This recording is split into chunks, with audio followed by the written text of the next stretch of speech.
Hi everyone. Welcome to Infrastructure of Internet. We will have talks here mainly focused on big data and cloud and the correlation between them. So at first we will start with a talk called ClusterMaster, Manage Your Applications with Mesos and Docker. We have here Cristian and Tudor. Cristian is a software developer. He shares a strong passion for big data and distributed systems, and he's a frequent speaker at the big data meetups in Cluj. We have Tudor, who has over 15 years of experience in the IT field, and who is also a frequent speaker of the big data science meetups. Guys? Okay, we're going to start this. It's been a while since I've done one of these in English, so please excuse me if I start. I'm glad to see that a lot of you came to see this talk. And I'm going to start by presenting ourselves. So my name is Tudor Marghidanu. I'm currently a software architect and software development manager for the Kumo team at Yardi, where we're doing various big data and machine learning related applications. With me I have Cristian, who's been working with me for the last 2 years in the team. And today we're going to talk about Mesos and Docker. First of all, I want to know how many of you are familiar with Mesos and Docker. So we have a starting point. Okay. Quite a few. Okay. So my presentation is question-centric. And I want to make this presentation around a real case scenario, right? And these are actual problems that we encountered during the last 2 years during our development. So what are we currently doing? We're building a data ingestion platform where we're basically going to the internet and fetching a lot of documents and well, pages in this case. And while doing that, we try to enrich them with metadata that we can extract from the page itself. And we try to do a lot of processing on top of them and make them available as soon as possible to our end users, right? So, of course, like probably many of you, we started with everything is built on top of a virtualized environment. So we started by statically partitioning our infrastructure using various forms of virtualization. In this case, originally we started with Ovir, if I remember correctly, and now we moved to OpenStack. But the biggest problem that we encountered was that we were using these resources in a very bad way, right? Because once you statically allocate something, that becomes available in your infrastructure for a certain period of time. But you can't really manage the usage of it, right? Because sometimes you use it 100%, that resource, but most of the times what you will just use it for, I don't know, 20 or 0%, right? So the biggest problem was, how do we manage this in a smart way? Because we have all these crawlers that sometimes need to run, but once they're done, once they're done, they need to basically free all the resources. So we thought of moving into a dynamic partitioning system. And originally we looked at Yarn. Are you familiar with Yarn? Yarn is the resource scheduler for Hadoop. How many are familiar with Hadoop? Okay. So basically what happens when you are running a Hadoop job in a distributed environment, you are asking Yarn to provide you with some resources in your cluster, and basically Yarn goes to your cluster, to your slaves, and says, okay, I need some space to run these applications, and Yarn basically takes care of all these discussions between the manager and the master and the slaves. And we wanted to build our application on top of that, but MapReduce is kind of slow, and we wanted to move away from that. And of course, we already had an infrastructure, a code base in place, which was running in a certain way. By the way, we're doing Perl for all this stuff. And the problem problem with Perl is that you can't go and say, I want to use this much memory for my application or this much CPU, right? You can do that with Java. You cannot limit CPU in Java, I think, if I remember correctly. But we needed to basically control all the resources that are going into our cluster. So, enter Mesos. Okay, so I took the definitions for both Mesos and Docker, so we're going to start on top of them because I think it's the easiest way to explain what Docker is, and I'm going to do this in I'm going to add some details to this definition. So basically, Docker is some sort of a form of virtualization. It's not virtualization per se, but basically it's leveraging some of the functionality within your application or from the container straight onto your machine, your host that's running the Docker on top of it. And Docker provides the isolation that I mentioned. Docker provides us with limitations that we can set on top of our application. Because in this case, we're running a virtual machine as an application, right? So Docker allows us to set limits like memory limits and CPU limits, and even disk limits. Oh, sorry. So, obviously, like I mentioned, we needed a smart way to manage our resources. And after doing some digging on the internet, I finally stopped at a post saying, yeah, maybe you should use Mesos for some of this stuff. And Mesos has a really cool thing, but besides being able to create a cluster where you can basically centralize all your resources, right? Because at this point we're building a huge computer. We're not looking at each computer within the cluster separately. We're looking at it as a whole. So I'm never going to say I have 50 computers that have 1 gig of memory and then 3 CPUs, right? I'll always say I have 50 gigs of memory and I don't know, 150 CPUs, right? And this is a cool thing because Mesos actually hooks up with Docker, and you basically get the best of both worlds, like in the Hannah Montana stuff. So, what is essentially Mesos? Mesos is an execution platform, but not on its own, because it needs to run applications at some point. But think of it like this: I'm going to Mesos and I'm negotiating for resources within our cluster, right? And just saying, I want to run an app, and I need 5 CPUs for it, and 5 gigs of RAM, and I want to start, I don't know, 15 instances, right? And what's nice about it, that the frameworks that work, the applications that work on top of Mesos, think of Mesos as being a kernel for your operating system. So you basically build this computer, and you need something to run, like an operating system, to run your applications on top of it. If you don't have an operating system on top of your computer, it's just junk, right? So,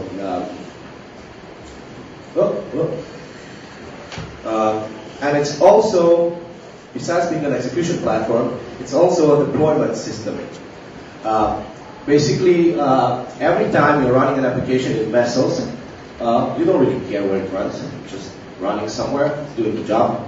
You don't have to explicitly go to that machine and say, okay, I want to SSH into this and load, I don't know, the init scripts and all the other stuff.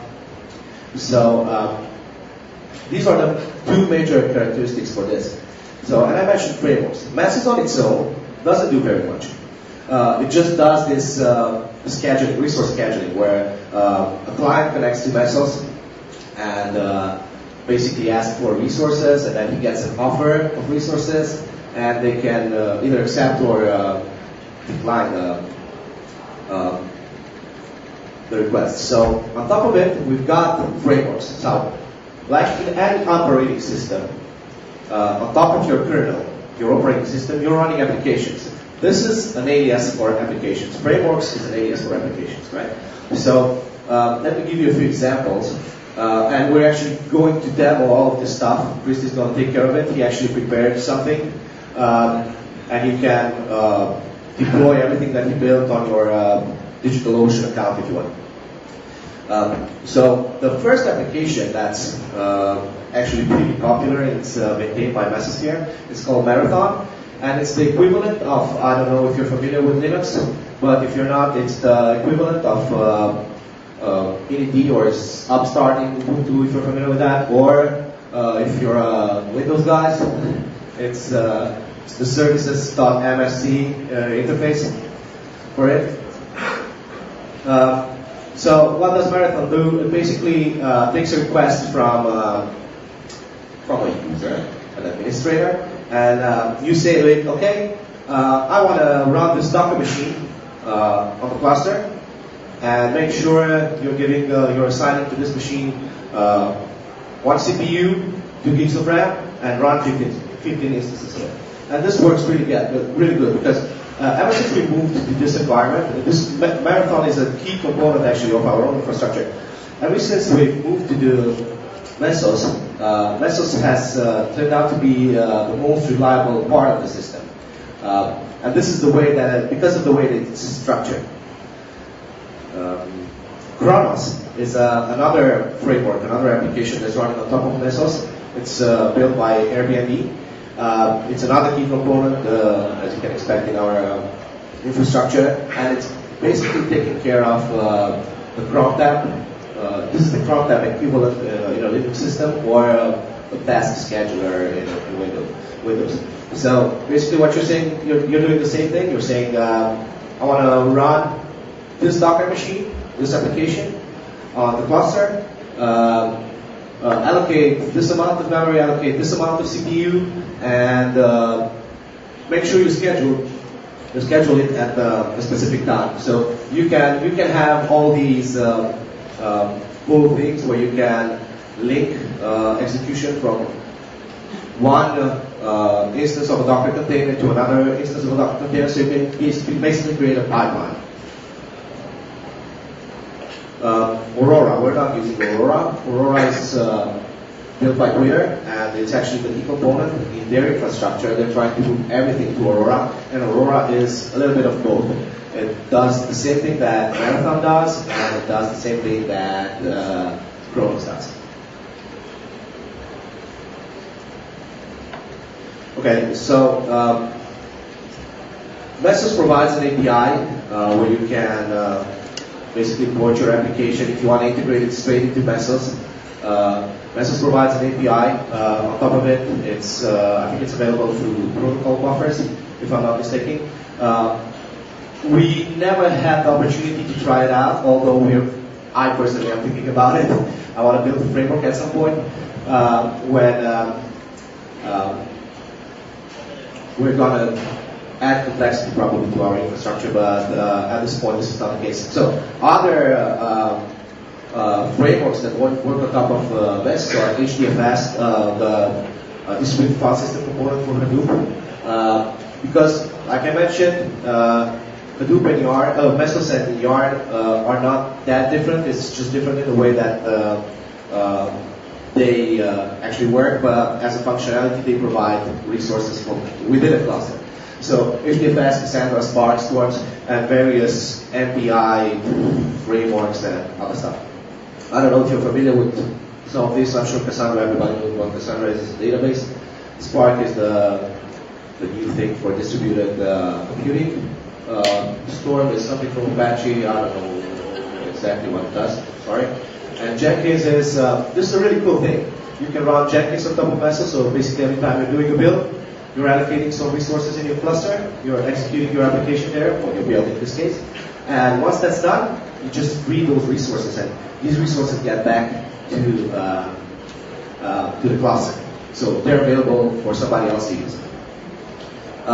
There's another cool thing from Mesosphere, which is called DCOS, and it's a data center operating system. Basically, it's a UI on top of Mesos, where they're providing all the tools that I mentioned before. So imagine this, if Mesos were to be an operating system, in order to install applications on top of an operating system, you'll need some sort of a package manager, right? So Docker is exactly that. And Docker Hub in this case, or your own private registry, Docker registry. If you want. You can basically install applications on top of Mesos.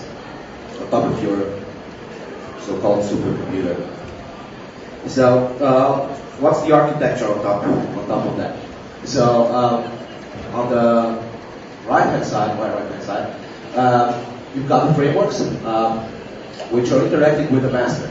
Now, for redundancy, it's recommended that you add 3 masters on top of your infrastructure, where you have all these masters discussing between them via Zookeeper, and Zookeeper is there just for establishing, for doing leader selection, because at one point you've got only one master managing the slaves on the left-hand side, my left-hand side. So, as you can imagine, these slaves can be all sorts of machines, and there's a really cool thing that you can do. Every time you're basically running an application in Mesos, through one of the frameworks listed on the right-hand side, you can go and say, I want this. Like you can create categories within the slaves which are available in your cluster. Right? You can say these slaves are available in this location, or this group of slaves are available. They have some special storage, like SSD storage, stuff like that. And you can basically create rules when you're executing your application, saying I want this application to run in the fast on the fast slaves or the slow slaves, or I want this application to run one instance of it on each slave. Make sure you're not running more than one instance of the application on a slave. So, now I'm going to move step aside and let Cristi demo his stuff. And for that, we probably need to switch laptops. Okay. So stop sharing time.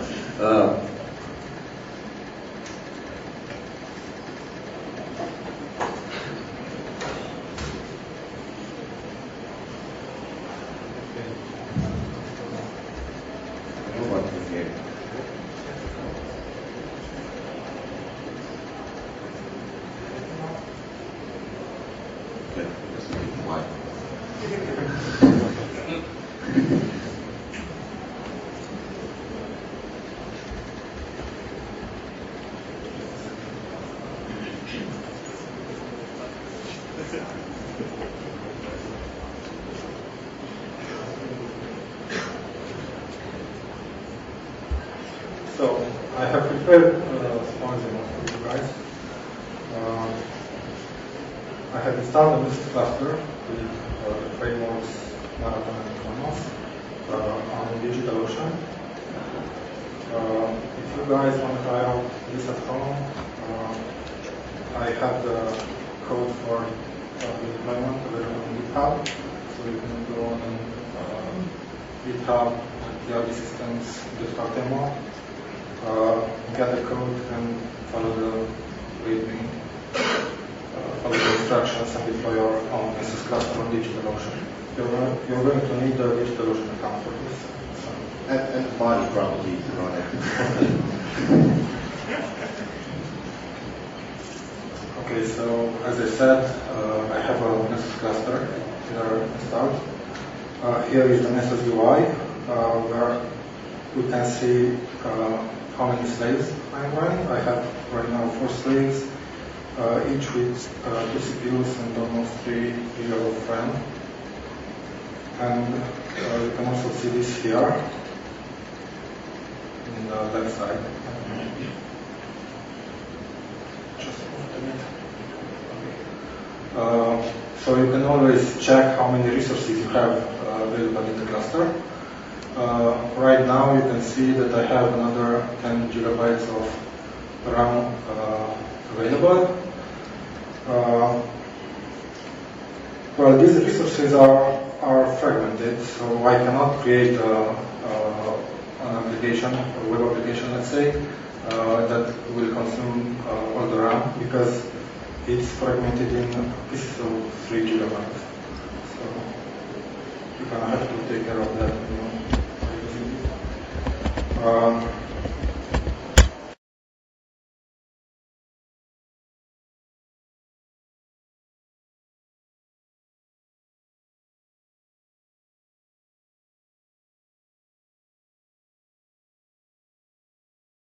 So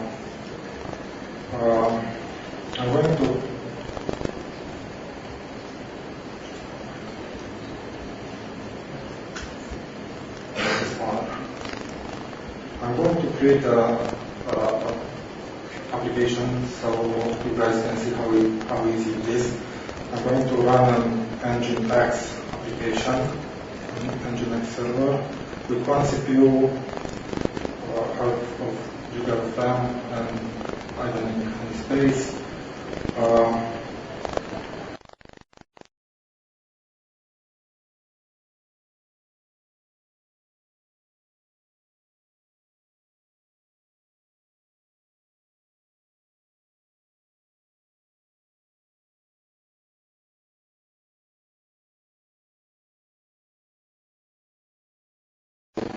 Which is for an original, and I just define the official image, and I can see that it's called Nginx, application, just type Nginx,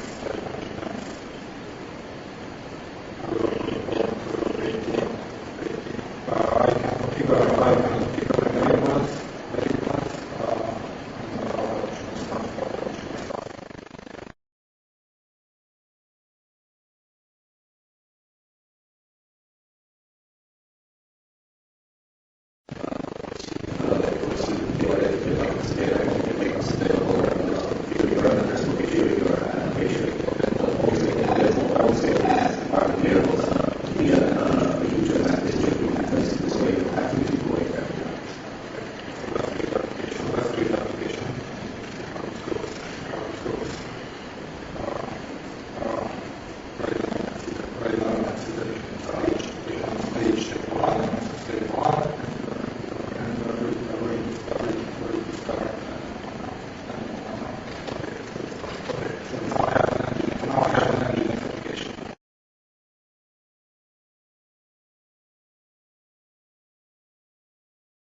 This is how fast you can do scaling and deployment, basically. And this only took a few seconds, right? And we're using this every day for deployment on our app. And imagine like this, right?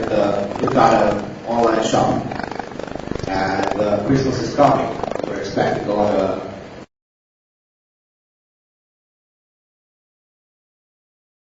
that you don't really care about when you're providing functionality, and only focus those resources where you need them. So in this case, it would be the website. No more static pages on eBay for Christmas, basically. I'm going to scale back to one instance. Okay, just as fast. So I also built a web application which simulates some load and load server. It actually generates two matrices and multiplies them and returns the result. You can see it here. Just go to the right cut.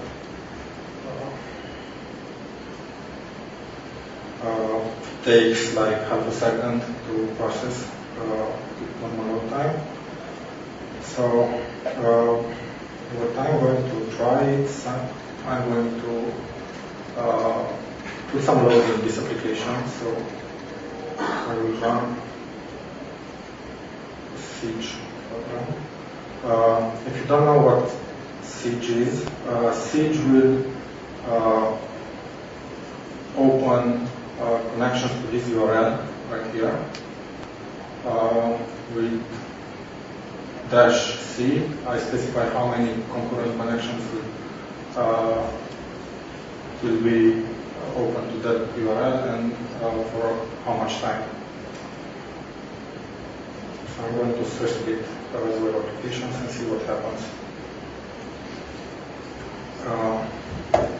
Why I'm doing this is because I have another application which is deployed in Kronos,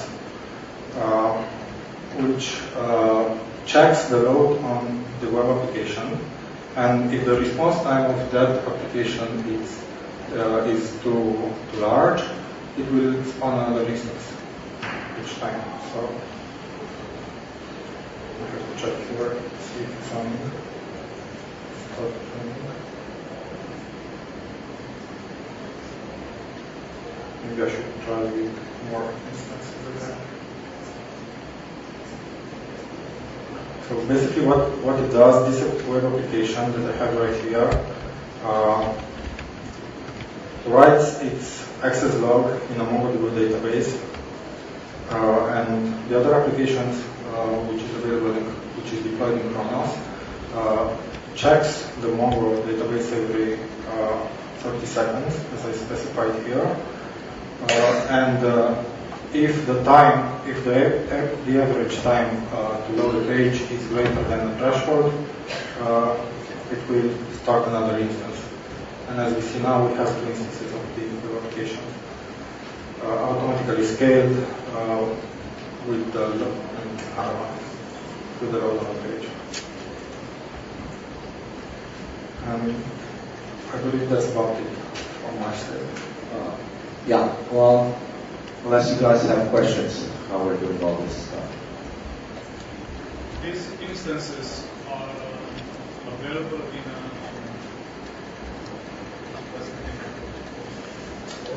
So right now, for as a hosting service, internally we're hosting everything on OpenStack because our infrastructure is built that way. But the test right here is available for DigitalOcean. So as long as you have a DigitalOcean account, you can just pull out the code, run the vagrant files on top of it, and make sure you put your key in, also your API key, and it will basically simulate and build up all this infrastructure. Yes, there was somebody else in the chat. Yeah, sure.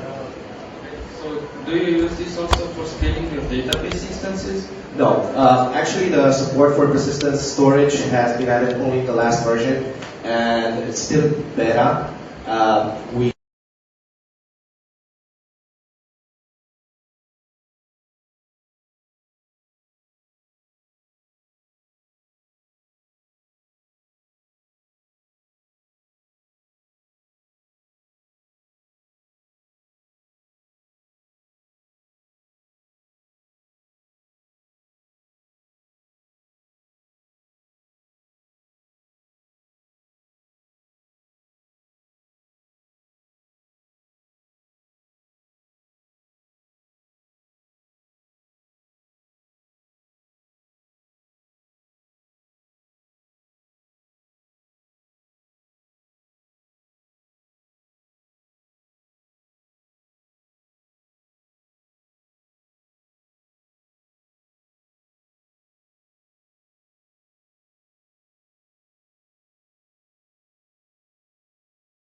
Well, authorization, Mesos Marathon by default has got authorization on it.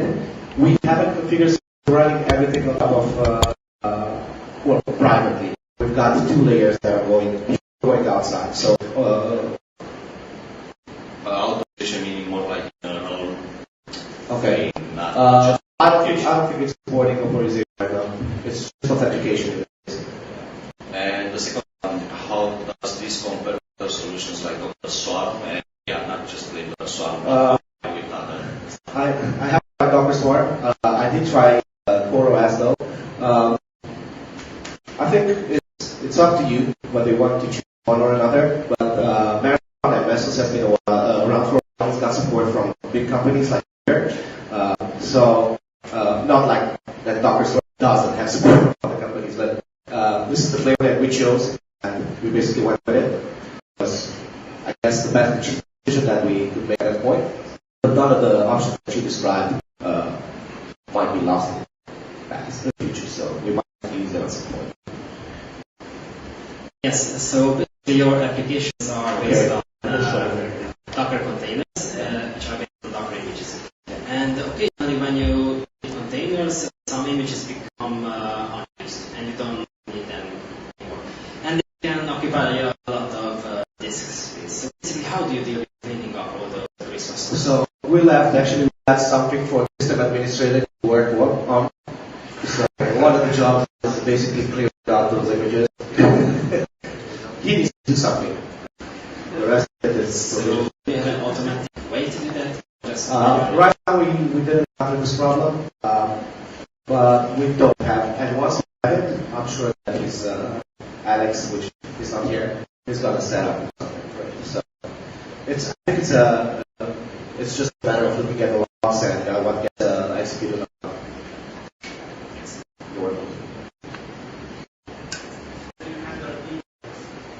Deploys.